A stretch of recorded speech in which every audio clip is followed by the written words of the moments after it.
नमो जीर्णानां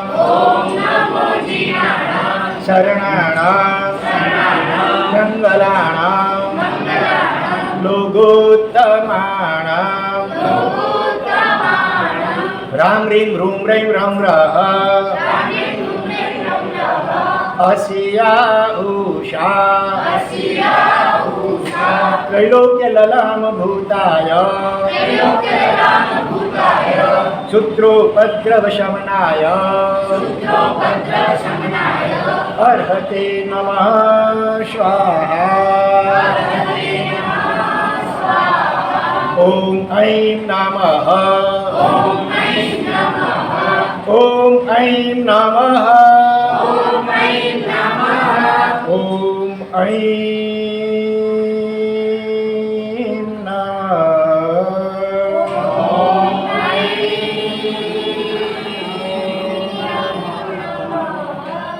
ॐ ह्रीं नमो नाणस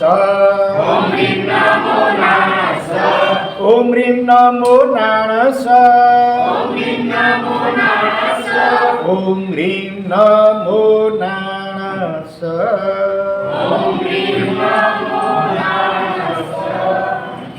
कामेमि सर्वजीवे सर्वे जीवा कमन्तु मे मित्ति मे सर्वभूतेषु वैरं मध्यं न केनहि। जगत के जीव मात्र के साथ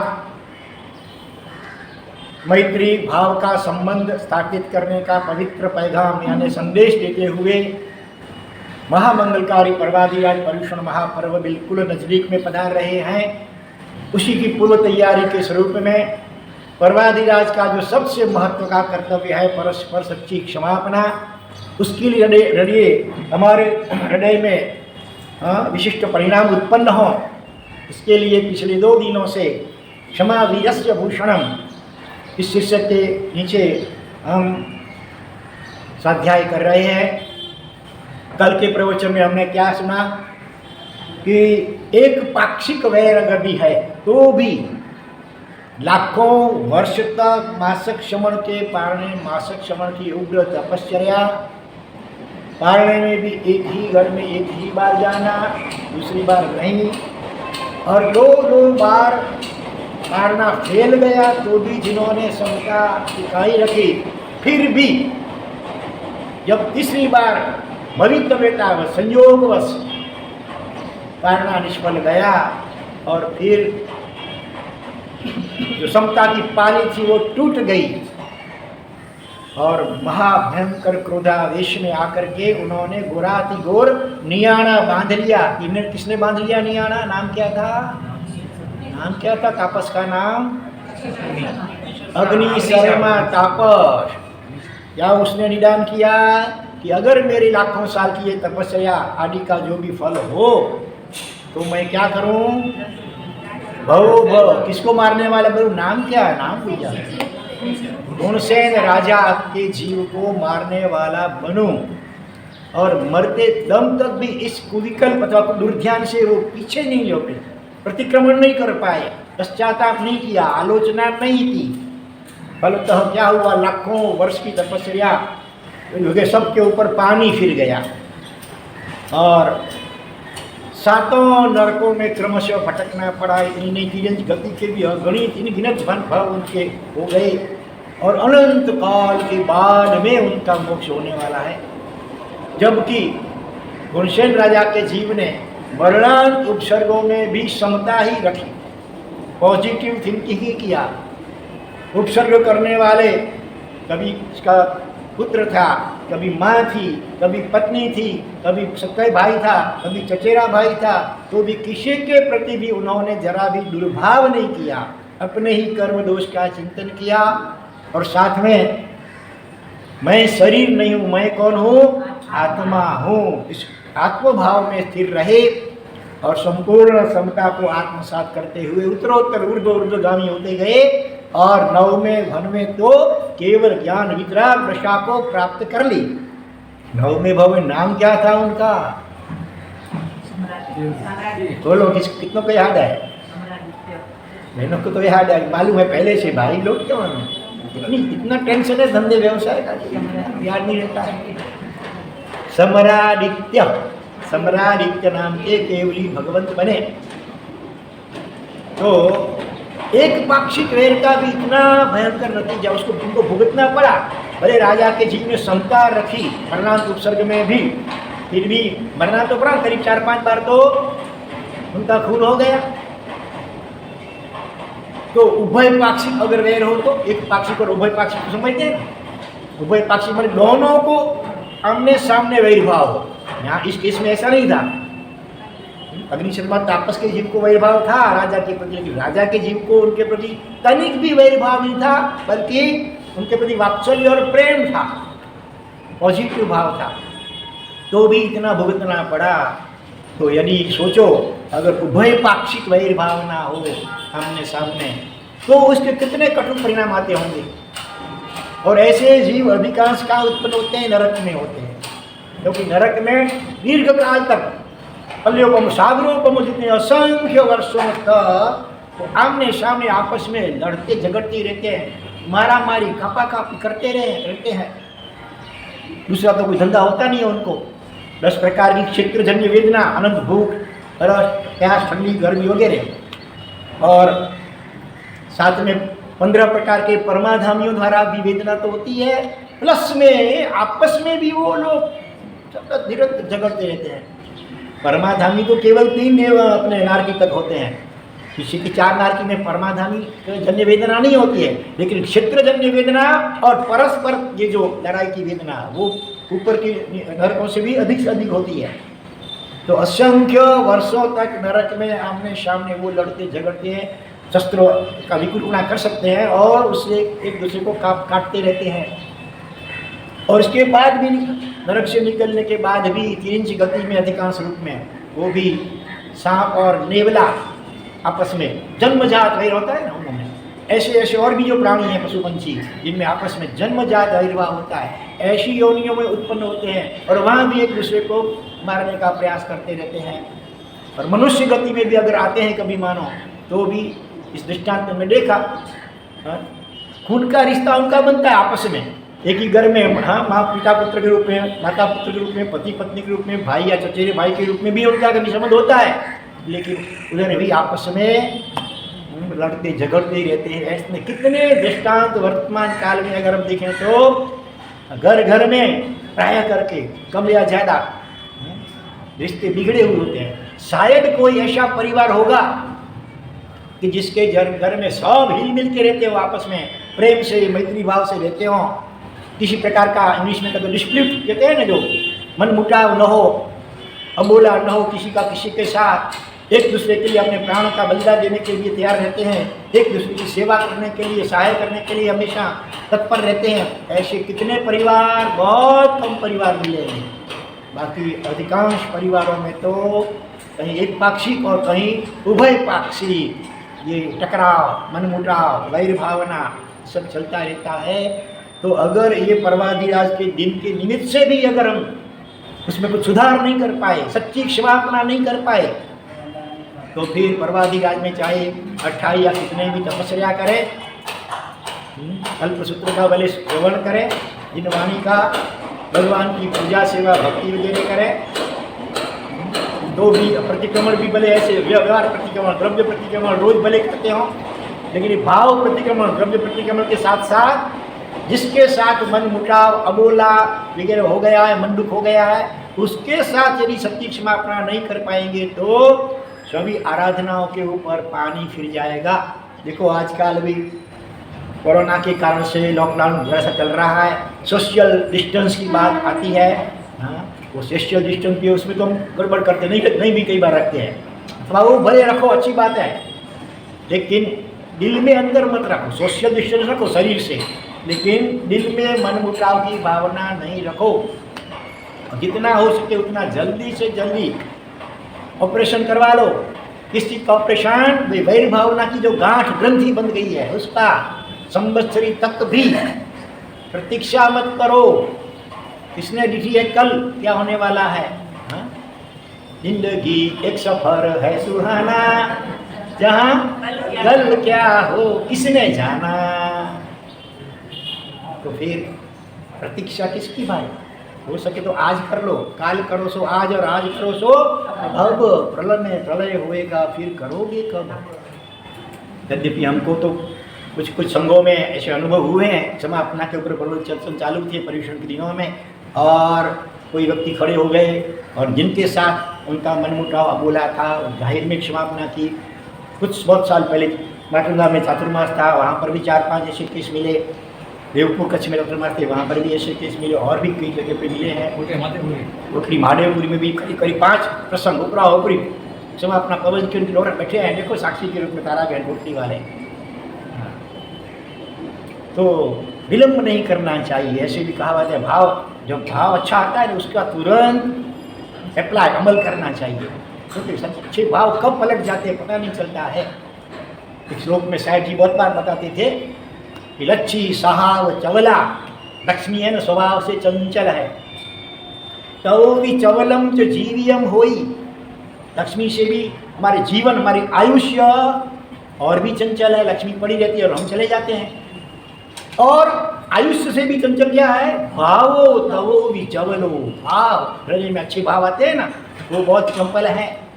इसीलिए उबयार विलंबन किस्सा, उपकार का में विलंब क्यों करना? अच्छा भाव आया तुरंत उसका अमल कर दो, नहीं तो कोई ऐसा मिल जाएगा और आपके भाव तो पलट देगा। इसलिए अच्छे भाव में विलंब नहीं करना चाहिए। पर्यूषण का कि इसकी प्रतीक्षा नहीं करनी चाहिए। हो सके तो आज ही कर लो सच्ची क्षमापना, नहीं तो ये सब दृष्टांत लिखो न। भगवान पार्श्वनाथ के जीव ने भी अपने सगे भाई के साथ, हालांकि पहले दोष किसका था? उसके भाई का था, मरुदुति और कमठ का दोष था। अपने बड़े भाई के पत्नी के प्रति कुदृष्टि की और राजा के पास पहुंची बात, और राजा ने उनको शिक्षा दिया तो उसको बहुत बुरा लगा। कमठ को अपनी गलती नहीं देखता है और अपने भाई के प्रति उसके प्रति दुर्भाव उत्पन्न हो गया, और भाई को फिर भी हृदय में दुख हुआ कि अरे रे मेरे निमित्त से मेरे भाई को दुख हो रहा है, तकलीफ हो रही है। और वो क्षमा याचना करने के लिए गए। मरुभूति बड़े भाई, उनकी तो कोई गलती नहीं थी, छोटे भाई की गलती थी, फिर भी उन्होंने दिल की बड़प्पन दिखाते हुए उनकी क्षमा याचना करने गए। तब भी क्या किया छोटे भाई कमठ ने? शिला उठा करके बड़ा पत्थर और उनके सर पे ठोका जोर से, और आयुष्य वहाँ समाप्त हो गई। और आगे भी जब वो मुनि अवस्था में थे, पहले एलिफेंट अवस्था में थे, हाथी की अवस्था में, अंत समय में थोड़ा सा अर्थ हो गया, श्री 3 इंच अवतार मिला तो वो कुरकुट सर्प हुआ, और उड़ सकता है कुरकुट जाति का सर्प, और हाथी के गंध में डंक लिया और हाथी को मार दिया। फिर किसी दूसरे बनु में मुनि बने हैं और ध्यान में खड़े हैं, वहाँ पर भी जंगली आदिवासी भीड़ बनाए हो कमठ का जीव, वहाँ पर भी तीर छोड़ करके मुनि की हत्या कर दी। तो ऐसे एक पाक्षिक वैर में भी ऐसे ऐसे नतीजे आते हैं। भगवान के जीव को भी ऐसे उपसर्ग भुगतने पड़ते हैं, तो हमारी तो क्या बात करनी। इसलिए ज्ञानी भगवान कहते हैं ये सब दृष्टांत केवल समय पास करने के लिए, मनोरंजन के लिए, अथवा औपचारिक रूप से इधर से सुना इधर से निकाल लो, ऐसे मत करो। एक एक दृष्टांत के ऊपर गौर करो, गंभीरता से सोचो और अपनी आत्मा को जागृत करो सच्ची क्षमापना करने के लिए। ऐसा भी नहीं पहले वो सामने वाला कमाएगा, भूल तो गलती तो उसकी है, फिर हम कमाएंगे, वो नहीं। वेलो ही पहलो कहते हैं ना, ऐसे भी। और देखो जो प्रथम आगे होता है वो उसको लीडर कहा जाता है, पीछे चलने वाला फॉलोअर्स। बरोबर? कौन महान है? लीडर की फॉलोअर। लीडर महान गिना जाता है ना व्यवहार में। इसी प्रकार से जो पहली क्षमा याचना करता है वो महान है, सच्चा वो लीडर है। तो इस प्रकार से सामने वाले की भी ज़्यादा प्रतीक्षा नहीं करनी है, हम ही पहल करें और क्षमा याचना सच्चे भाव से करें। हाँ, फिर भी अच्छा ये क्षमापना A to Z करनी है, A to Z। A for aunty, aunty English में A फॉर AUNTY आंटी होता है। हाँ, चाहे आंटी हो अथवा A फॉर आई माने इंग्लिश में नहीं, वो हिंदी में समझ दो। आई माने मदर, मनी। उससे भी कभी हो जाता है, झगड़ा होता है, उनकी बातें नहीं मानते हैं, खेलते रहते हैं, पढ़ते नहीं है, तूफान करते हैं, तो मम्मी को भी कई बार दुख होता है अपने निमित्त से, तो उनके साथ भी क्षमा याचना कर लो। मम्मी मिच्छामि दुक्कडम में तुमको बहुत सताया है, बहुत तूफान किया है, तुम्हारी बात कई बार नहीं मानी है, सामने कभी बोल गया हूँ, उसकी भी क्षमा याचना कर लो। ए फॉर आई अथवा आंटी, बी फॉर बोलते, अभी तो जवाब आपको देना है। B for brother, B for भाई, ब्रदर। उनके साथ भी झगड़ा होता है, भाई के साथ, बहन के साथ भी होता है, कभी मीठा झगड़ा भी, कभी खट्टा झगड़ा भी होता है, कभी कड़वा तीखा झगड़ा भी होता है, दोनों भाई के बीच में एकदम मनमुटाव। उसका दृष्टांत कुछ देर के बाद हम आज सुनेंगे। चलिए पूरी एबीसीडी पूरी कर लेंगे।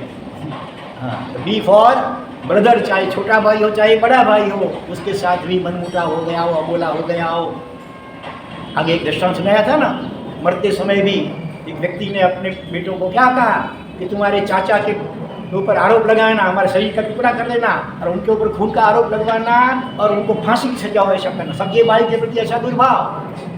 तो बी फॉर ब्रदर, उनको भी क्षमा याचना करनी है, छोटे बड़े सभी भाई को। फिर सी फॉर, सी तो एस में वो आ सकता है, सी फॉर कजिन, कजिन ब्रदर, चचेरे भाई बहन भी होते हैं, उनमें भी कभी मनमुटाव हो जाता है। जैसे इसी दृष्टांत में हमने कल सुना था कि सैन और विषैन, सैन चचेरे भाई थे आपस में, सैन ने दीक्षा ले ली है और फिर भी विषैन ने उनको मारने का प्रयास किया, तो देवी ने रक्षा की, नहीं तो वो भी मारने वाला ही था। इस प्रकार से कजिन भाई बहन वगैरह में भी मनमुटाव हुआ हो, मन दुख हुआ हो। फिर आगे क्या कहते हैं, D for daddy, dad, daddy को डैड बोल लेते हैं, हाँ डॉक्टर, हाँ डॉक्टर, हाँ डॉक्टर पे भी मनमुटाव हो जाता है। ऐसे भी किस्से हैं, माँ और बेटी के बीच में अनबना, अबोला, ऐसे भी एक दृष्टांत हमको तो मिलते हैं, हम तो गाँव के पानी पीते हैं, घूमते रहते हैं, तो ऐसे कई दृष्टांत मिल जाते हैं जहाँ माँ और बेटी, मेरे ख्याल से माटू गाँव में चतुर्मास था बहुत साल पहले, तब ऐसा सारे दृष्टांत था, माँ और बेटी के बीच में, देवपुर में था, उन्नौर में था, हाँ कच्छ उन्नौर, हमारी जो जन्मभूमि मातृभूमि है, वहाँ चतुर्मास हुआ था और वहाँ माँ बेटी के बीच में भी कितने सालों से मनमुटाव था और वो सब संवत्सरी के निवेश से समाधान हुआ, मिलन हुआ। तो डी फॉर डॉक्टर भी हो सकता है, डी फॉर डॉक्टर भी होता है, कभी कभी डॉक्टर भी बैठे हैं, ठीक से उन्होंने इलाज किया, ऑपरेशन किया और अपने कर्मों से वो ऑपरेशन फेल गया तो डॉक्टर के ऊपर गुस्सा आ जाता है। हाँ, तो ऐसे डी फॉर दादा, दादी भी हो सकते हैं, क्यों दादाजी बैठे हैं, हमारे बच्चे नहीं हैं। हाँ, उनके प्रति भी कभी हो जाता है तकलीफ, दादाजी का नेचर कभी ऐसा हो, वो खां उम्र के कारण खांसते हैं तो छोटे बच्चों को ठीक नहीं लगता है। इस प्रकार से D for doctor, daddy, daughter, दादा, दादी वगैरह एक्सेट्रा, ABCD। फिर ई आता है, ई फॉर अर्थ, अर्थ माने पृथ्वी, पृथ्वी के अंदर हमने उसको भी कितना पृथ्वी का क्रिया तो नहीं करते हैं, किसान जो आलापूर्वक खेती करते हैं तो फिर कितने उसी खुदाई करनी पड़ती है, आजकल तो ट्रैक्टर से खोदते हैं, तो हाँ पृथ्वी का देखने से पृथ्वी का में कितने असंख्य जीव होते हैं पृथ्वी के ही, उसमें और जो छोटे मोटे दूसरे जीवा कीटाणु वो तो अलग, वो तो दृश्य का है, लेकिन पृथ्वी का आगे असंख्य जीव इतनी से पृथ्वी में होते हैं। तो ऐसे खेती वगैरह में जो होती है विराधना, अर्थ में अर्थ की विराधना।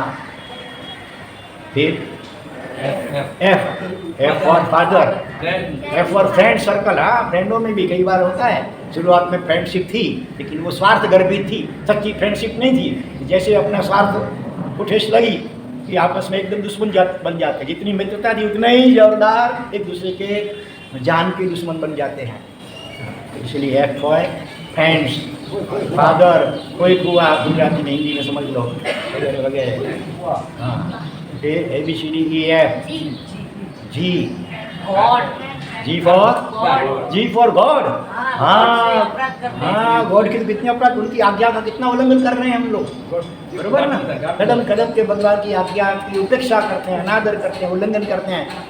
और नास्तिक कभी हम थे तब तो भगवान जैसे है ही नहीं दुनिया में, ऐसा मानते थे, बोलते थे, प्रयोगना करते थे, तो गॉड की कितनी हमने आसाधना की है। और जी फॉर गुरु बोलते, हाँ बरोबर है, वेरी गुड, हाँ गुरु की अभी बात मन गम की बात है तो मानते हैं, और नहीं तो गुरु की बात की भी उपेक्षा कर लेते हैं। और गुरु कभी हम हमारी गलती होती है, गुरु कभी उपालम देते हैं तो उनके प्रति भी कभी कभी मन में नेगेटिव भाव आ जाता होगा, बोल नहीं पाते होंगे मन में तो आ जाता होगा। तो ये गुरु, G for God, G for guru और G for grandfather, grandmother, grandparents, अभी चाहे विद्यमान भी हो, दादा दादी वगैरह, अथवा दूसरे लोग में चले गए हों, उनको उनके प्रति भी कई बार उनकी भी अवहेलना, उपेक्षा, आशातना वगैरह की हो, उसमें क्षमा याचना करनी है। फिर H for husband, very good, हाँ बरोबर है, बरोबर है। और हस्बैंड किसी के हो किसी के नहीं हो तो कोई बात नहीं, जितना जितना संभवित है उन सबको अपने को सचमुच में, अभी भले जरा हंसी मजाक में माहौल में हम ये बात कर रहे हैं, लेकिन जरा घर जा करके पूरा ABCD को याद करना फिर, और ऐसे ऐसे जितने जितने व्यक्तियों के साथ मनमुटाव वगैरह हुआ, हमारे निमित्त से उनको मन दुख हुआ हो, सभी को भाव से क्षमा याचना करनी है। हो सके तो प्रत्यक्ष रूप में अथवा अलाउ करके अथवा हृदय से तो क्षमा याचना करनी है देव गुरु की साक्षी में। फिर एच फॉर हस्बैंड, चलो फिर आगे एच आई फॉर आई, अपनी जात के साथ उसकी क्षमा याचना करनी है। अपनी आत्मा, उसको भी अनंत काल से इस शरीर रूपी पिंजरे में बंद करके रखा है हमने, गलत व्यवहार करके, कर्म बंधन करते हुए, तो अपनी आत्मा से भी क्षमा याचना करनी है। सिद्ध भगवान जैसी जिसका स्वरूप है, और उसको भी हमने ऐसा व्यवहार किया कि नरक में निगोद में जाना पड़े, अनंत काल से भटका रहा है, हमारा आत्मा को दुखी कर रहा है, अपनी जात को भी, तो उससे भी क्षमा याचना करनी है, अपनी जात से भी। हाँ, और आई जो है, देखो आई इज ऑलवेज कैपिटल, तो आई हमेशा सेंटेंस के बीच में भी आता है। ऐसे तो कोई भी वाक्य होता है तो उसका पहला जो शब्द का पहला अक्षर होता है वो कैपिटल प्रथम ABCD में होता है, बाकी का दूसरी ABCD में वगैरह होता है। लेकिन आई चाहे वाक्य के बीच में भी हो अंग्रेजी में तो भी वो कैपिटल लिखा जाता है ना। आई एम समथिंग, आई अपने ईगो को सूचित करता है, मैं कुछ हूँ, मैं सब जानता हूँ।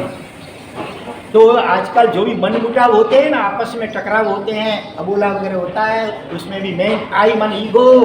देखो आई का आकार ही ऐसा है, आई ऐसा दीवार जैसा सीधा है, दो व्यक्तियों के बीच में वो आई आ जाता है, ईगो रूपी आई, तो दोनों को अलग कर देता है। चाहे वो सबके भाई क्यों ना हो, भले एक घर में मकान में रहते हो, फिर भी वो दिल से अलग हो जाते हैं। बीच में अगर दोनों में से किसी एक का भी आई आ जाता है बीच में, और दोनों का आ जाए तो फिर डबल, हाँ डबल पूरी हो जाती है। इसीलिए वो आई अगर ऐसा हो जाए, ऐसा है ना, आई अगर ऐसा झुक जाए, दोनों में से एक का भी आई झुक जाए, माने अहंकार जब नम्रता आ जाए, विनय आ जाए और क्षमा याचना कर ले, तो फिर वो आई सेतु माने पुल का काम करता है।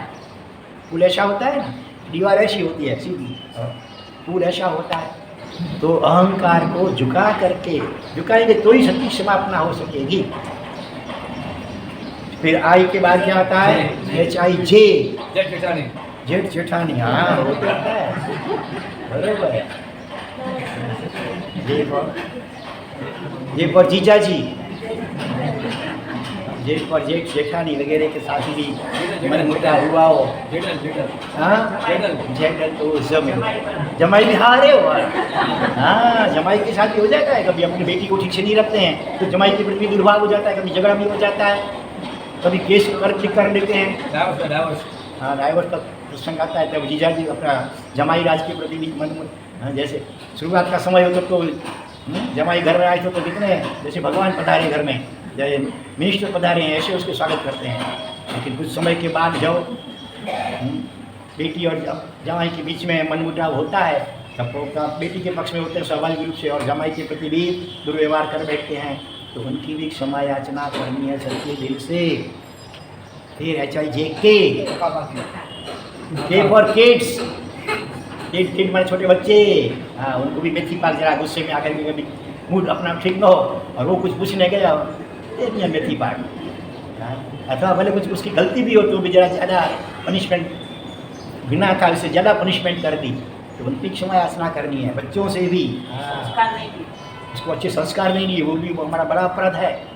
केवल खाने पीने का उस माया व्यवहार का उसकी समाज देखभाल की, लेकिन उसमें अच्छे संस्कार आए, उसके लिए अपने बच्चों को शिविर वगैरह में भेजना, उपास्य में भेजना, मदरसा के पास, वेदाश्रम में, मंदिर में ले जाना, पूजा करवाना, सदवांचन वगैरह करवाना, ये सब संस्कार नहीं दिए, वो सबसे बड़ा अपराध है। वो मिथी पाक कभी खिलाया वो तो छोटी बात है, लेकिन संस्कार नहीं दिए, माँ बाप के रूप में अपना जो कर्तव्य था वो ठीक से नहीं बजाया, वो बड़ा अपराध है, तो बच्चों के पीछे भी क्षमा याचना कर सकते हैं। ऐसे नहीं कि हम बड़े हैं वो हमारी क्षमा याचना करें, हम भी कर सकते हैं, तो करेंगे अभी अपने बच्चों से भी।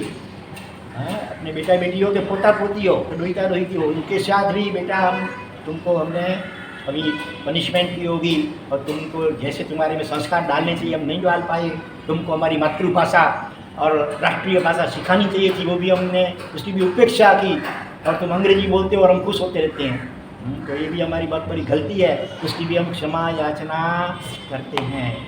के फॉर किड्स और के फॉर कामदार, कार्य वो भी हो सकता है, कर्मचारी, नौकर चाकर कर्मचारी वगैरह, वो कभी गलती करते हैं तो उसके प्रति ज़्यादा अधिक से ज़्यादा पनिशमेंट की।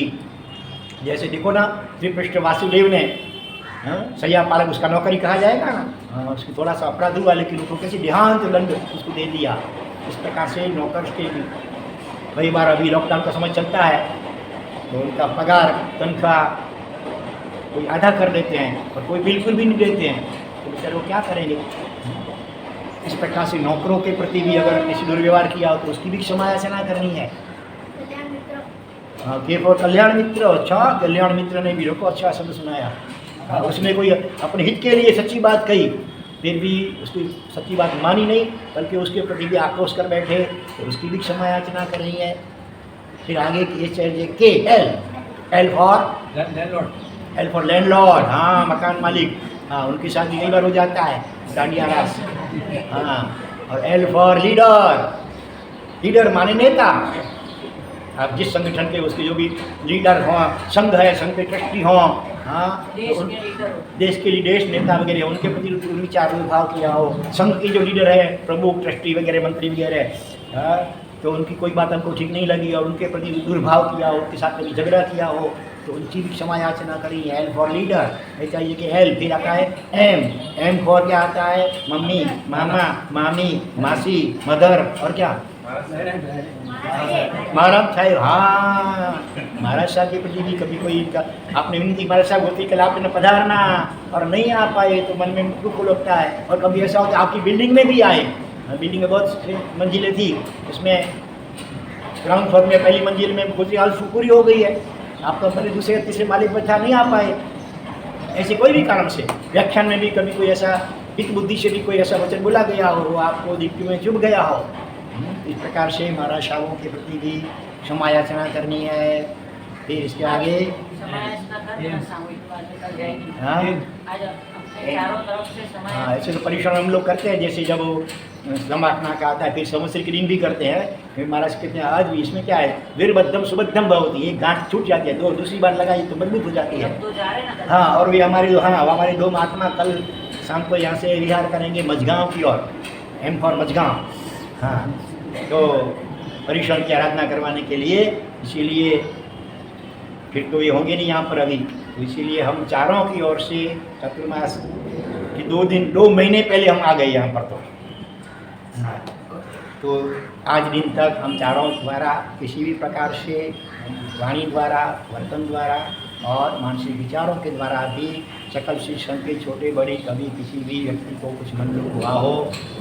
हाँ, कभी ऐसा हो सकता है हमारे अभी दिखते नहीं है, कहाँ है पापा, कहाँ है अपना तरक्सी भाई, कभी हमने कोई बात की होगी कि भाई आमिल हो सके तो आमिल की व्यवस्था हो सके तो अच्छा आया संघ के लिए वगैरह, लेकिन उनकी भी कुछ मजबूरी हो नहीं करवा सके तो मन में थोड़ा लगता है कि अरे हमने इतना कहा भी उन्होंने माना नहीं। इस प्रकार से हो सकता है छोटे बड़े किसी भी व्यक्ति के लिए। तो हार्दिक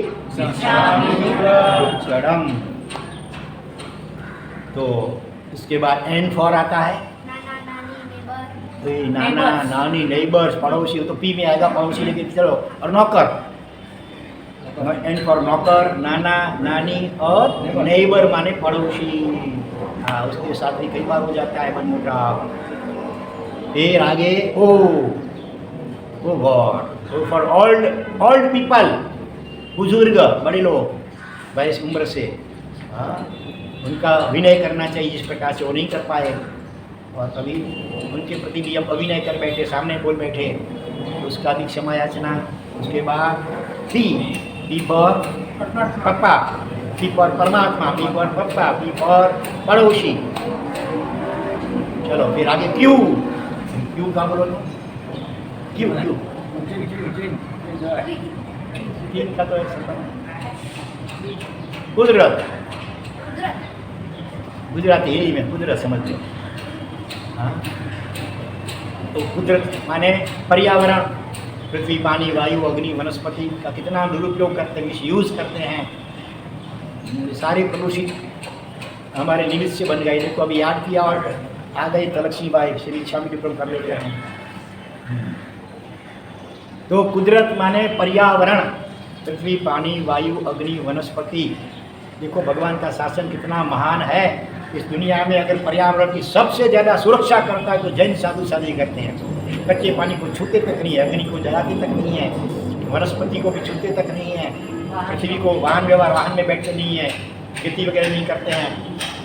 पांचों, पृथ्वी, पानी, हवा भी ऐसे नहीं करते, पंखा भी नहीं करते हैं। तो पांचों जो तत्व हैं कुदरत के, उसकी सबसे ज़्यादा सुरक्षा और अभयदान उनको साधु साधु ले सकते हैं।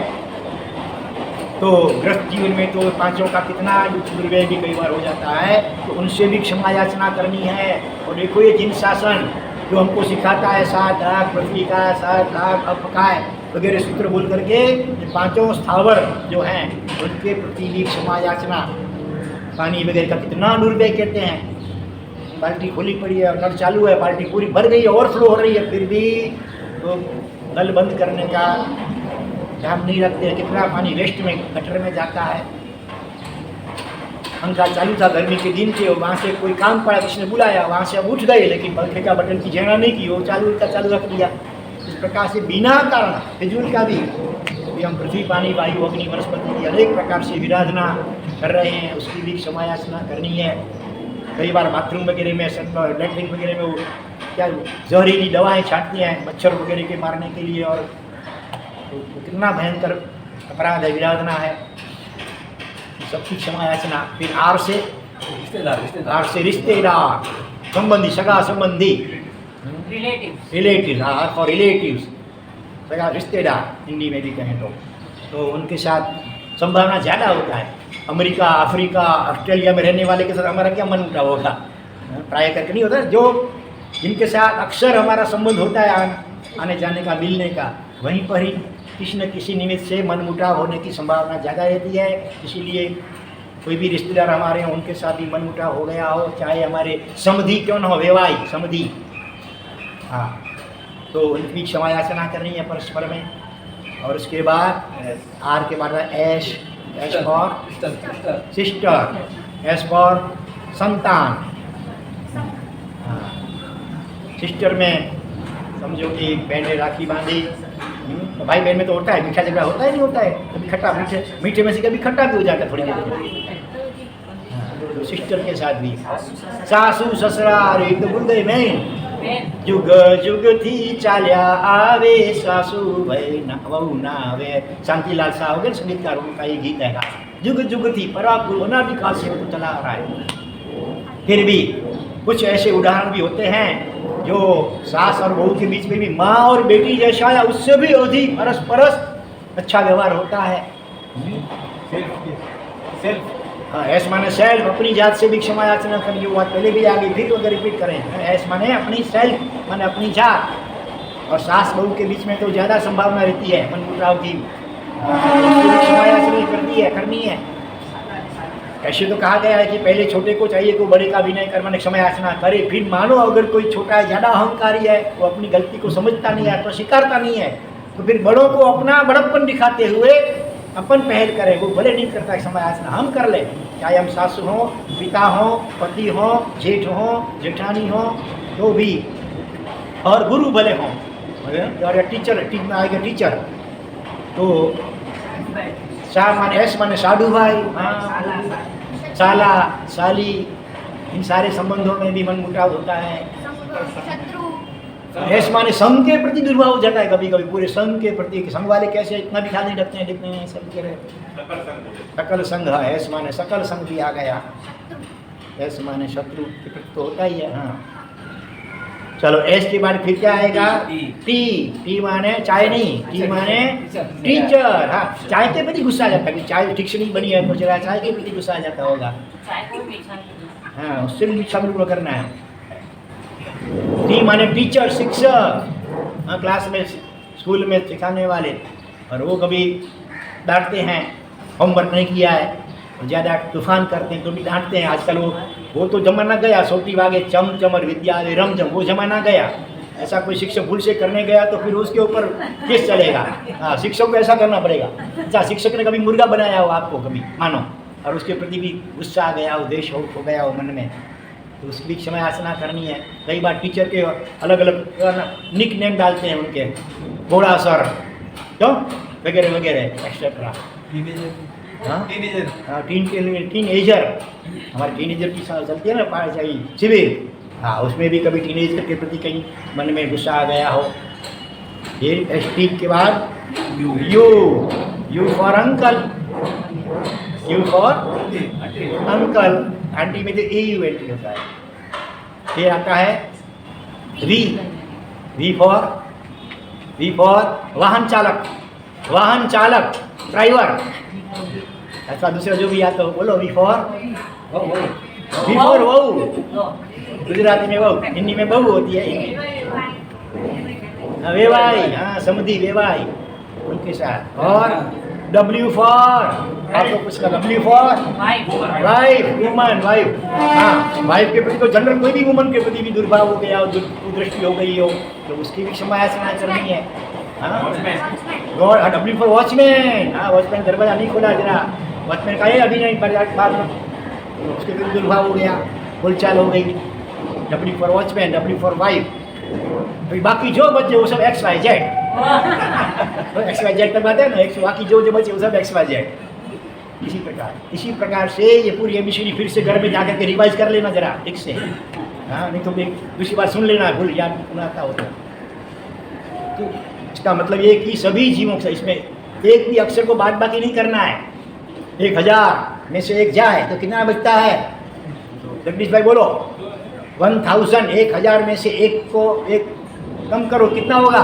999, 999। ये तो छोटा बच्चा भी कह सकता है, लेकिन जिन शासन का मैथमेटिक्स अलग प्रकार का है, वो कहते हैं कि 000 बचता है, बरोबर। 1000 में से एक को निकाल लो, बाकी 000 बचेगा ना।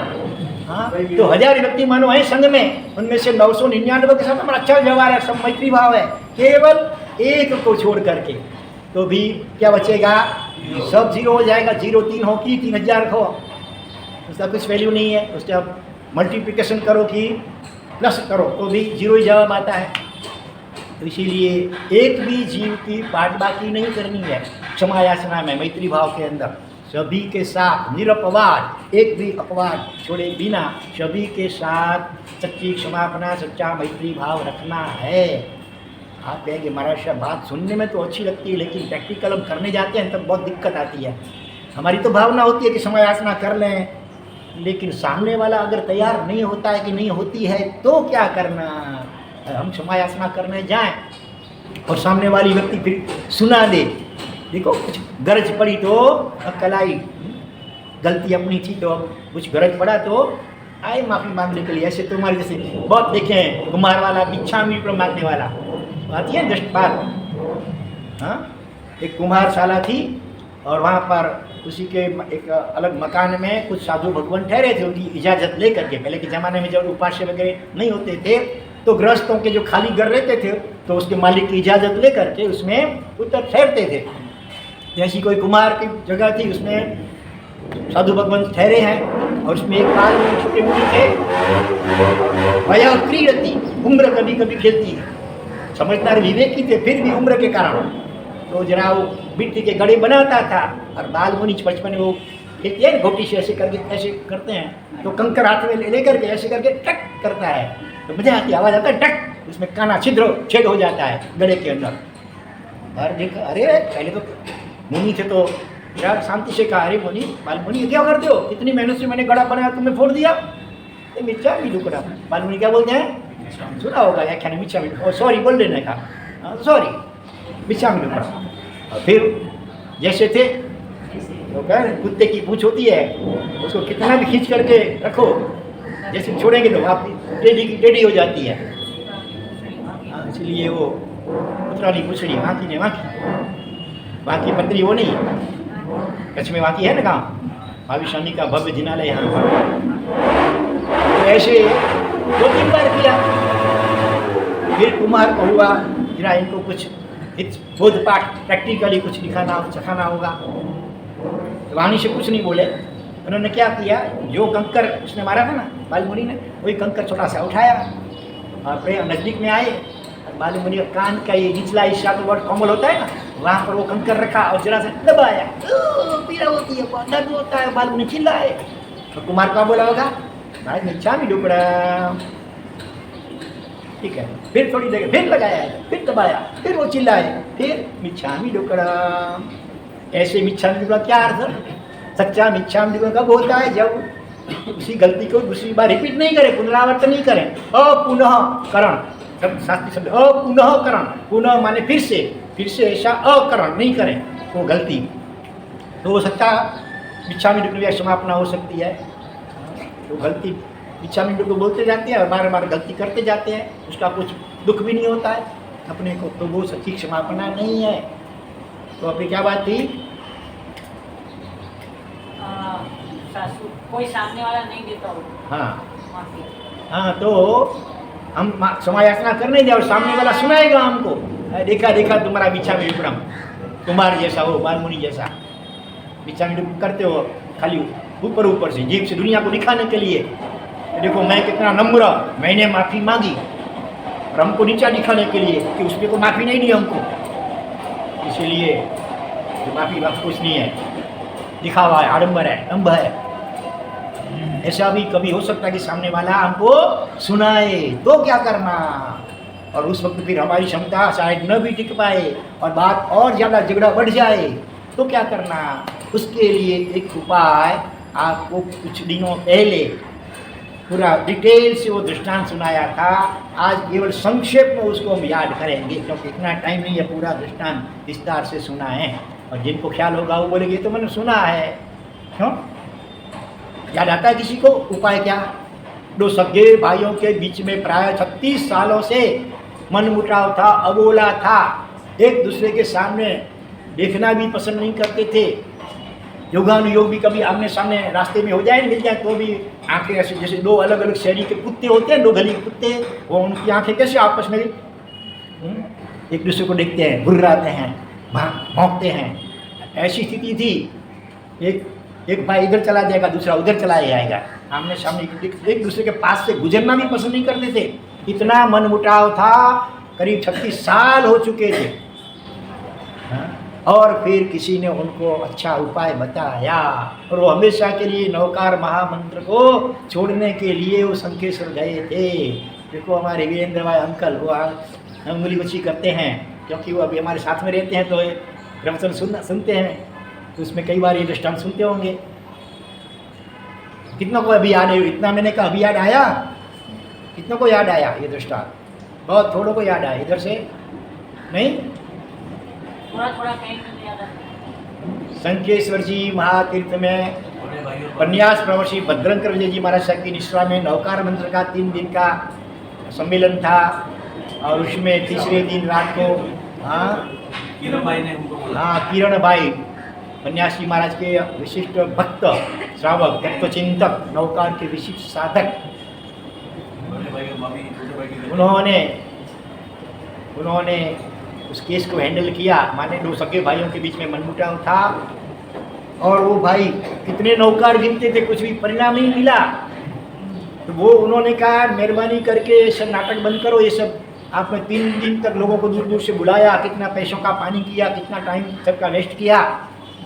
क्योंकि देखो मैंने इतने सालों से मैं नौकार गिन रहा हूँ, नौकार गिनने की जितनी पद्धतियाँ अलग अलग शास्त्रों में बताई गई है वो सब मैंने आजमा के देखी, फिर भी कुछ रिजल्ट नहीं मिला है। इसलिए मैं कहता हूँ कि नौकार मंत्र में अब इस कलयुग में तो कोई प्रभाव नहीं है, और मैं जो यहाँ आया हूँ नौकार हमेशा के लिए शंखेश्वर दादा को वापिस लौटाने के लिए आया हूँ, आपके लेक्चर सुनने के लिए मैं नहीं आया हूँ। वो सारी बात सुन करके फिर उन्होंने माने किरण भाई ने उनको प्रेम से पूछा कि आपके परिवार में कौन कौन हो, और उसमें जब छोटे भाई की बात आई तब फिर वो आग बबूला हो गया। उसने कहा कि भाई बचपन से तो हमारे आपस में अच्छा संबंध था जब हमारे माता पिता थे, लेकिन माता पिता छोटी उम्र में ही चले गए, हाँ, फिर भी मैंने बड़े भाई के नाते छोटे भाई की शादी वगैरह करवा दी। तब तो मेरा छोटा भाई बड़ी इज्जत करता था, मुझे रिस्पेक्ट देता था, विनय करता था। लेकिन जैसे घर में भाभी आई शादी होने के बाद, तो उसके नेचर के अनुसार उसने अपने पति को उल्टी चाबी लगाई और उसके कारण से वो बार बार ये चाहिए, ये लाओ, इतना पैसा लाओ, इतना ये लाओ, वो लाओ, मांग करने लगा। शुरू में तो मैंने उदारता से सब दिया, लेकिन आखिर तो लिमिट होती है। और जब आखिर मुझे ना कहनी पड़ी, तब उसने मेरे सामने कोर्ट में केस दर्ज किया। उससे मुझे भी बड़ा गुस्सा आया, इतना उपकार किया, भूल गया, ऊपर से अपकार करता है। तो मैंने भी उसके सामने केस लगा दिया। और अभी तो सुप्रीम कोर्ट में केस चल रहे हैं और मैंने तो निश्चय कर लिया है कि चाहे वो वकील और जज को लाखों करोड़ों जो भी खिलाना पड़े वो दूंगा, लेकिन मेरे छोटे भाई को एक फूटी कौड़ी भी अभी मैं दूंगा नहीं। उसको भी खबर पड़नी चाहिए कि कितनी बीसी से 100 होते हैं। सारी बात सुन करके अपना किरण भाई ने उनको सच्चा राह दिखाया, उनकी गलती दिखाई कि जब तक ऐसी भावना सके भाई के प्रति पड़ी है, तब तो कितना भी नौकार गिनो, कितना भी तपस्या करो, कितनी भी प्रभु पूजा वगैरह करो, सब निष्फल है। मेरी आपको राय है, घर जाकर के सबसे पहले एक क्षमा याचना कर लो। फिर वो आग बबूले हो गए, गलती तो उसकी है, उसको चाहिए कि क्षमा याचना करे मुझसे पहले, फिर ठीक है मैं उदारता से उसको माफ़ कर दूँ। मैं क्यों माफ़ी मांगूँ, मेरी क्या गलती है। लेकिन वचनबद्ध होने के नाते किरण भाई ने उनको कहा, देखो तुमने वचन दिया कि आप जो कहेंगे वो मैं करूँगा, और अभी आप बदल जाएँ वो ठीक नहीं है। तो थोड़ा वो नरम हुए और आखिर उन्होंने किरण भाई ने उपाय बताया। क्या उपाय बताया उनको कि रोज सुबह में नौकार मंत्र की केवल एक पक्की माला 108 नौकार गिनना है। तो कैसे गिनना है, भगवान की तस्वीर जो भी आपके मनपसंद भगवान हो, चाहे आदिनाथ, चाहे शंकरेश्वर, पार्श्वनाथ वगैरह जो भी, वो सामने रखो। उसके दोनों पास में आपका भाई और भाभी, उनकी तस्वीर अगर है तो रखो। उन्होंने कहा तस्वीर तो मिल जाएगी, होगी एल्बम में, शादी के एल्बम में से निकाल लो, उसको रखो। और नौकार जाप शुरू करने से पहले प्रार्थना करो कि भगवान तो मैं जो ये नौकार मंत्र गिनने जा रहा हूँ, उसका जो भी फल हो वो मेरे छोटे भाई और भाभी को मिलो। शुरू में तो वो भी नाराज हो गए, ऐसा स्वीकार करने को तैयार नहीं थे, लेकिन वचनबद्ध थे, इसलिए आखिर उनको स्वीकारना पड़ा। 6 महीने के लिए ये प्रयोग करने की बात थी, बरोबर है। 6 महीने में किरण भाई निकल, एक भी दिन अगर गैप पड़ेगा तो पूरे अगले सारे दिन कैंसिल करने पड़ेंगे। फिर से आपको एक से शुरुआत करनी पड़ेगी। और सामने उन्होंने भी कहा था कि अगर 6 महीने में मुझे कुछ परिणाम नहीं मिला तो फिर हमेशा के लिए मैं नौकार मंत्र छोड़ दूंगा, इसका जो भी पाप होगा वो आपको लगेगा। किरण भाई ने भी स्वीकार किया। एक दूसरे के एड्रेस लेकर के दोनों अलग हुए। 15 दिन हुए, प्रयोग करते करते पत्र लिखा कि भाई कोई रिजल्ट तो मुझे दिखता नहीं है अभी तक। किरण भाई ने कहा कोई बात नहीं, अभी तो 15 दिन हुए ना, चालू रखना, एक भी दिन गैप मत डालना। ऐसे करते करते 2.5 महीने करीब बीत गए। तब उनको एक दिन विचार आया कि हे जीव, क्या भाई तो निर्दोष है, वो कितना विनय वाला था, तो भाभी घर में आई है तब से सब बाजी बिगड़ी है। इसीलिए अगर दोष है, अपराध है, गलती है तो भाभी की है, भाई के प्रति तो क्यों मन में इतना द्वेष रखता है। ऐसा शुभ विचार आया, किरण भाई को सूचित किया, उन्होंने प्रोत्साहित किया, अच्छी बात है चालू रखना। फिर कुछ दिन बीते, फिर उनको विचार आया कि हे जीव, जैसे भाई निर्दोष है, वैसे वास्तव में सोचे तो भाभी भी निर्दोष है। तो फिर दोषित कौन है? कर्म ऐसे, कर्म तो जड़ है, वो क्या करेंगे? कर्म को बांधने वाला कौन? हम खुद। कसाई को भी करने वाले कौन है? हम खुद ही हैं। आई जल्दी दिखता नहीं, अपना गुनाह जल्दी किसी को भी दिखता नहीं है। छोटा बच्चा भी बोलता है कसाई, ऐसे नहीं बोलता कि मैं कसाई को बांधने करने वाला मैं जवाब जिम्मेदार हूँ। और ये विचार भी उन्होंने किरण भाई को बताए, उन्होंने बहुत प्रोत्साहित किया। और फिर थोड़े दिन बीते कि उनको विचार आया, अपनी धर्मपत्नी को बुलाया और कहा कि मुझे लगता है कि क्यों न हम ये केस वापस खींच लें और क्षमा याचना कर लें। तब पत्नी ने कहा सच्ची बात कहूँ, मुझे भी पिछले कितने दिनों से यही विचार आ रहा है, क्योंकि ये केस झगड़ा चलता है।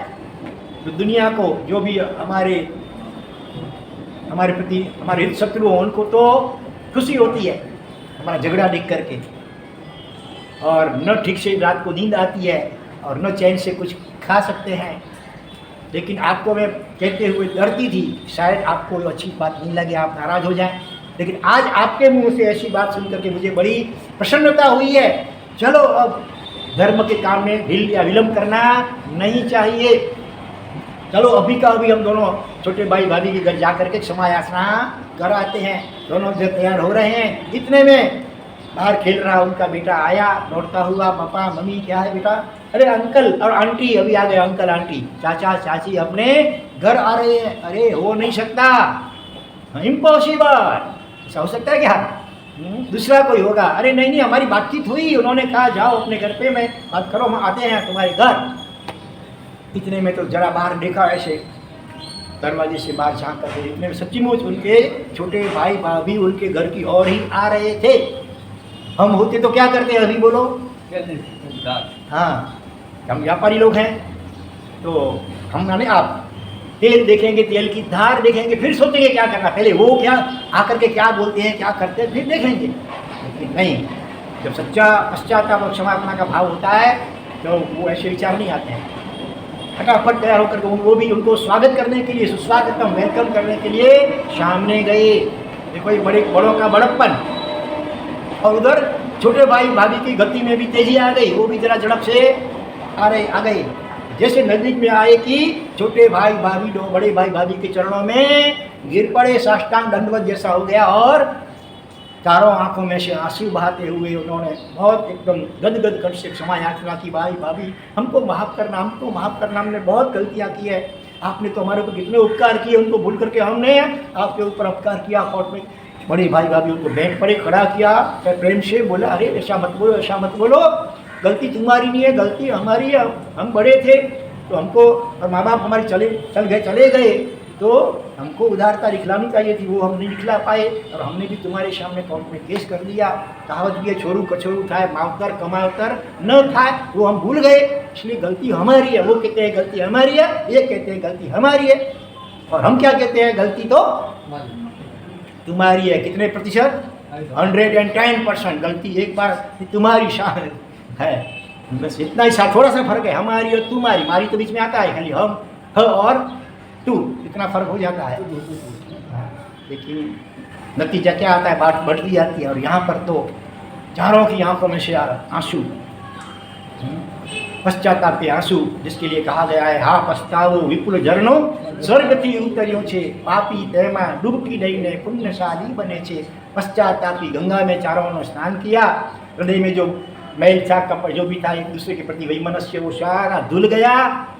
शायद उस समय का दृश्य जिसने देखा हो, चाहे दीवार ईंटें जड़ वो भी जीवंत हो उठी होंगी। त्यारे तमोने जेमणे जोया हसे ते धन्य छे। और फिर तो बड़े भाई ने अपनी पत्नी को कहा चलो आज मारे सोना नो सूरज उगियो रे, बोलते हैं ना गाँवली में। तो दोनों देवरानी और जेठानी मिल करके सभी बहनों की तरह मिल करके उन्होंने कंसार शीरा बनाया, सच्चे घी का, गीर की गाय के घी का समझ लो, हाँ, और एक दूसरे को खिला करके प्रेम से खाया साथ में बैठ करके। और उसके बाद बड़े भाई ने अपने छोटी भाई को कहा बेटा हाँ जो भी मेरे लायक काम हो बिना संकोच से तुम बताओ। तब हिचकिचाते हुए छोटे भाई ने कहा किस मुँह से आपको मैं कहूँ, मैंने कितने अपराध, अरे भाई वो सब भूल जाओ, नया जीवन नया सवाल सवेरा। तब छोटे भाई ने कहा मेरी संतानें उम्र लायक हुई है, लेकिन अपने घर का जो माहौल था उसके कारण से कोई भी अपना मेरे साथ संबंध बांटने के लिए तैयार नहीं था। अब कृपा करके ये जिम्मेवारी आप निपटा दो। बड़े भाई ने आश्वासन दिया चिंता मत कर, नौकार महामंत्र के प्रभाव से देवगुरु की कृपा से सब अच्छा होगा। उनको श्रद्धा बैठ गई, प्रत्यक्ष अनुभव किया ना। देखो जो प्रार्थना और संकल्प था कि नौकार का जो फल हो छोटे भाई भाभी को मिलो, तो उनके वाइब्रेशंस वहाँ पहुँच गए, उनको अपनी गलतियों का एहसास हुआ अपने आप छोटे भाई भाभी को, और वो सामने से एक समय याचना करने के तैयार हो चुके थे। तो यह उपाय है। फिर तो बड़े भाई भाभी भी उनके घर जाके आए, वहाँ भी प्रीति भोजन हो गया, और देखते ही देखते बात चारों ओर फैल गई। सज्जन लोग खुश हुए और कुछ लोग क्यों बिना पैसे का मुफ्त का नाटक जो ड्रामा देखने मिलता था वो बंद हो गया। हाँ। और देखते ही देखते अच्छे अच्छे खानदान घरों से रिश्ते आने लगे और सब हो गया, अच्छा शादी वगैरह हो गई। और उसके बाद में इस भाई ने किरण भाई को 24 फुल्स के पन्ने 24 पन्ने भर करके सारी बातें विस्तार से लिखी और उनका अत्यंत आभार व्यक्त किया, कृतज्ञता भाव व्यक्त किया। सचमुच आप हमारे लिए भगवान है भगवान।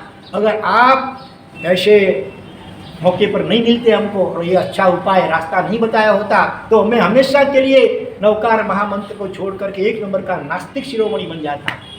लेकिन आप बराबर मौके पे आए और ये अच्छा उपाय बताया तो इसका अच्छा परिणाम आया। इसलिए आपका उपकार तो हम भवो भव उसका ऋण हम नहीं चुका पाएंगे। किरण भाई ने भी नम्रता से जवाब दिया, भाई मैं तो निमित्त मात्र हूँ, बाकी मुख्य तो देव की कृपा है, पंच परमेष्ठी और नवकार महामंत्र की कृपा है। आपने इतने सालों तक जो नवकार मंत्र गिने उससे भी जो पुण्य हुआ उस पुण्य के कारण हमारा मैं निमित्त बना समझो और सब अच्छा हो गया है। अब इस भाई को बोलना पड़ेगा कि नवकार मंत्र को कभी छोड़ना नहीं। एक माला की जगह रोज़ की 5 पक्की माला गिनते हो गए।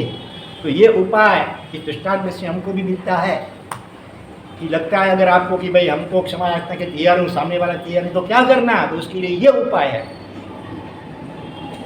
और इसमें भी आप कहेंगे महाराज साहब सामने वाले की तस्वीर हमारे पास नहीं है, मैं क्या करेंगे? आप तो पूछते नहीं हैं। इस वक्त शिविर के हमारे बच्चे होते हैं ना तो तुरंत पूछते हैं कि हमारी तस्वीर नहीं है तो क्या करने का। हाँ, मोबाइल से तस्वीर ले लेने की उसको। अच्छा, नहीं तो ऐसे भी नहीं, वो भी नहीं हो तो क्या करने का। अरे अपने मन में तो क्षण क्षण में उनकी तस्वीर आती रहती है, बार बार या किसी के प्रति राग हो ज़्यादा आसक्ति तो बार बार उसकी याद आती है, या फिर किसी के प्रति द्वेष हो तो भी बार बार उसकी स्मृति होती रहती है। तो दिमाग में जो फूटा है उस छवि है, बस उसको याद करके भगवान की तस्वीर तो आपके पास है ही, तो सामने रखो और अपने सामने वाले व्यक्ति को मन में याद कर लो और भगवान को प्रार्थना करो कि भगवान मैं जो ये नवकार मंत्र गिनना चाह रहा हूँ उसका जो भी फल हो वो उस सामने वाली अमुक XYZ व्यक्ति को मिलो। ये प्रयोग 6 महीने तक एक भी दिन गैप किए रखे बिना आप करके देखो। किरण भाई तो बिल्कुल गारंटी से कहते हैं, उन्होंने उनको कह भी दिया था 6 महीना अगर आप ये प्रयोग करेंगे और फिर भी मानो कोई आपको अनुभव नहीं हुआ तो आपके साथ मैं भी नवकार छोड़ने के लिए तैयार। भले ही बाद में उनके गुरु ने उनको उपालम दिया मीठा सा, ऐसा अपने को नहीं बोलना चाहिए था। हाँ, उसका कोई निकासित कर्म का उदय हो और कोई मनचाहा परिणाम न आया तो क्या तुम भी नौकर छोड़ देते? किरण भाई ने क्षमा याचना करते होगा, भगवान आपकी बात सही है शामिल करो, लेकिन क्यों मैं करता भी क्या, क्योंकि परिस्थिति इतनी गंभीर थी। मेरे नज़रों के आंखों के सामने मेरा एक साधर्मिक बंधु वो हमेशा के लिए नास्तिक बन गया, नौकर में छोड़ दे, वो बात मुझसे सहन नहीं हो पाई। इसीलिए मैंने तो तसल्ली देने के लिए ऐसा कहा था। और मुझे आपकी कृपा के ऊपर और पंच परमेष्ठी भगवंतों की कृपा के ऊपर पूर्ण श्रद्धा है कि 6 महीना अगर ये प्रयोग करेगा तो रिजल्ट आना ही चाहिए। और आ भी गया, वो हमने देखा करीब 3-3.5 महीने में भी रिजल्ट आ गया। तो इसीलिए आप सभी को भी इस दृष्टांत के माध्यम से मैं यही कहना है कि अगर आपको लगता हो कि सामने वाली व्यक्ति शायद क्षमा प्रदान करने के लिए तैयार नहीं होगी तो क्या करना, तो यह प्रयोग जरूर करो। और साथ में यह भी समझना है कि अगर कोई व्यक्ति सामने वाला क्षमा याचना करने के लिए आए तो उस वक्त उसके भूतकाल को बिल्कुल भूल जाना है, सुनाना नहीं है भूतकाल की बातों को। उस वक्त तुमने ऐसा कहा, ऐसा किया, ऐसा किया, ऐसा किया, नहीं, बिल्कुल भूल जाना है। और उदारता रखते हुए हमें भी क्षमा प्रदान करनी है, उसको माफ़ी देनी है। इतना ही नहीं, बड़प्पन दिखाते हुए अपनी गलती का भी स्वीकार करना है। वो गलती चाहे इस जन्म की हो नहीं तो अगले जन्म की होगी ही, कारण के बिना कोई कार्य होता नहीं है। इस जन्म में शायद नहीं तो किसी अगले जन्म में भी हमने उसको परेशान किया होगा, इसीलिए आज उसको हमारे प्रति ऐसा नेगेटिव भाव हो रहा है। इसलिए हमें भी नम्रतापूर्वक अपनी गलती का स्वीकार करते हुए क्षमा प्रदान भी करना और क्षमा याचना भी सामने जरूर करनी है। तो इस प्रकार की सच्ची क्षमापना करके हम पर्युषण पर्व को मनाएं तपस्या जितनी शक्ति अनुसार भले करो, करने वाले 28 वगैरह करते हैं, उनकी अनुमोदना करो। कल कोई पूछ रहे थे बहन साहब, महाराज साहब अंतराय कर्म का कोई उदय हो तो उसका निवारण कैसे करें? अंतराय कर्म की पूजा पढ़ा दें तो हो जाएगा। मैंने कहा ऐसे ठीक है, व्यवहार से भले पढ़ाओ, पूजा की ना नहीं है। उसमें भी देखो क्या बोलते हैं, अंतराय कर्म की पूजा, कर्म की पूजा करनी है, अंतराय कर्म निवारण पूजा, लेकिन शॉर्ट में फिर अंतराय कर्म की पूजा बोल लेते हैं। केवल उतने से काम नहीं चलेगा, वो पूजा भी कई बार ऐसा होता है, उसका जो नुकरा होता है वो लिखा देते हैं हमारी ओर से, पुजारी तुम जरा ये पढ़ा देना। ऐसी पूजा से ज़्यादा कुछ फर्क नहीं पड़ेगा। तो क्या करना है, ये उपाय करना है, बरोबर। हाँ, और एकदम तो तपस्या जितनी हो यथाशक्ति भले करो। बाकी जो कर रहे हैं तपस्या आदि उनकी हृदयपूर्वक अनुमोदना करो। और भी जो आराधनाएं हमसे नहीं हो पाती हैं, दूसरे कर रहे हैं, उनकी हृदयपूर्वक अनुमोदना करो। तो ही, और यथाशक्ति आराधना आप भी करें, और दूसरे हमसे भी ज़्यादा कर रहे हैं, हम सभी की अनुमोदना करेंगे। तो ही हमारा जो कर्म है वो धीरे धीरे क्षय होता जाएगा। धीरे तो रखनी होगी, उतावल से कुछ नहीं होगा, धीरे धीरे धैर्यपूर्वक हमें ये प्रयास चालू रखना है। और इस प्रकार से सच्ची क्षमापना करने के द्वारा परिश्रम को सार्थक करना है। ठीक है, देखो कई लोग हमको विनती करते हैं, महाराज साहब लाभ दो, पगला करो, पधारो। ऐसे तो अभी मैं ज़्यादा जाता भी नहीं हूँ, और ऊपर की मंजिलें चढ़ना भी थोड़ा मुश्किल है। फिर भी यदि कोई सच्ची क्षमापना ऐसी करेगा जो कितने समय से अबोला था, लेकिन आपने पहल की और सच्ची क्षमापना की, ऐसा समाचार आप देंगे तो हम पूरी कोशिश करेंगे आपके घर पहला पगला करने का। मासिक श्रवण करने वाले के घर पे पीछे सोचेंगे जाने की बात, लेकिन सच्ची क्षमापना की होगी तो हम जरूर आपके घर आने की कोशिश करेंगे। और हमारी साक्षी में भी एक दूसरे को रक्षा पूर्ति कोई मांगते हैं, अभी तो है भी नहीं हमारे पास, नहीं होगी तो कहीं से मंगा लेंगे।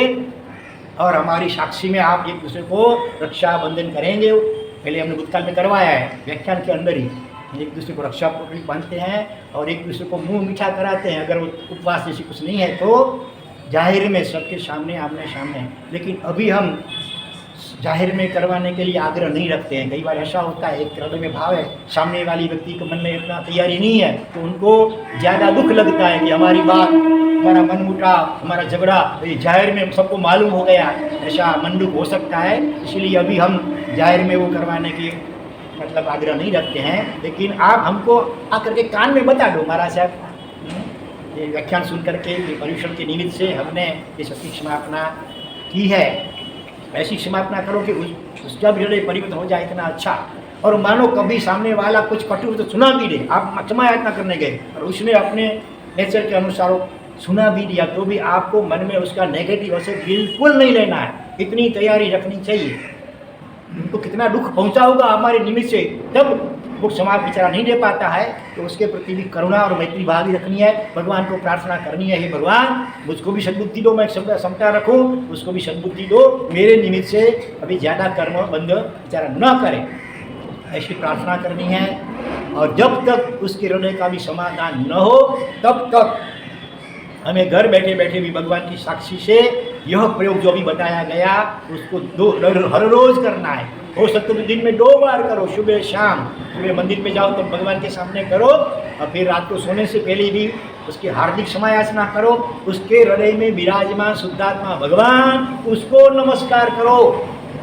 अभी समय कम है, मंदिर नहीं जा पाए तो अभी चलेगा, लेकिन उसकी क्षमा याचना करने बिना एक भी दिन या एक भी क्षण खाली जाना नहीं चाहिए। एक प्रयोग करके देखो, रिजल्ट आना ही चाहिए। अगर सच्चे हृदय से आप क्षमा याचना कर रहे हैं तो रिजल्ट आए बिना रहेगा नहीं। धैर्य रखना है, कम से कम 6 महीने तक तो ये प्रयोग हमें अवश्य चालू करना है। करेंगे ना, कि है ही नहीं ऐसा कुछ मन मुटाव जैसा, कोई मन दुख जैसा, अबोला जैसा है ही नहीं हो तो आप सबको हमारा सादर प्रणाम, नमस्कार, धन्यवाद। सचमुच हाँ, हम तो ऐसे दृष्टांत भी देखना चाहते हैं, सुनना चाहते हैं कि भाई खींच बंदर में देखो, सास और बहू का व्यवहार देखना हो तो खींच बंदर में जाके देखो, अमुक बिल्डिंग में अमुक माले पे सास और बहू के बीच में माँ और बेटी से भी ज़्यादा अच्छे संबंध हैं। ऐसे दृष्टांत हम चाहते हैं, आपके ख्याल में हो तो सुनाना। तो आप बहू हो तो आकर के ना, मेरी माँ सचमुच भगवती है, देवी है, हाँ मायके में पियर में मेरी माँ ने जितना प्रेम दिया उससे भी अधिक प्रेम मेरी मेरी सास मुझे दे रही है। और सास भी आकर के हमको कहे कि मेरी बेटी जितना मेरा ध्यान रखती थी उससे भी ज़्यादा मेरा ध्यान विनयपूर्वक प्रेमपूर्वक भक्तिपूर्वक मेरी बहू रखती है, बहू रानी। हाँ, ऐसे समाचार हमको जरूर देना, हमको बड़ी प्रसन्नता होगी। हमको भी हुआ होगा कि भले हमने चित्तौड़गढ़ में चातुर्मास किया, हाँ, भले आमिल एकादशना चालू नहीं करवा सके परिस्थितिवश, लेकिन चलो ऐसी सच्ची क्षमापना एकाध व्यक्ति ने भी की ना तो भी हम मानेंगे कि हमारा ये चातुर्मास सफल। बरोबर है। हम तो चाहते हैं एक भी केस ऐसा बाकी न हो, संवत्सरी बीत गई और फिर भी कोर्ट में केस चालू रहे, अथवा मनमुटाव चालू रहा, अथवा अबोला चालू रहा, ऐसा एक भी दृष्टांत बाकी रहना नहीं चाहिए। ऐसा हम चाहते हैं, तो उसको सफल बनाना आपके हाथों में है। वो बॉल आपकी ओर फेंक दिया है, तो उसको आपको संभालना है। ठीक है।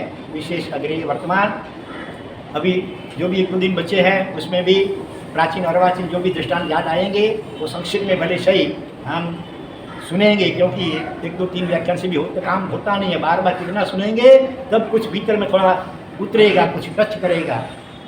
तो विशेष अग्रही वर्तमान जिना कुछ भी बोला गया हो हार्दिक इच्छा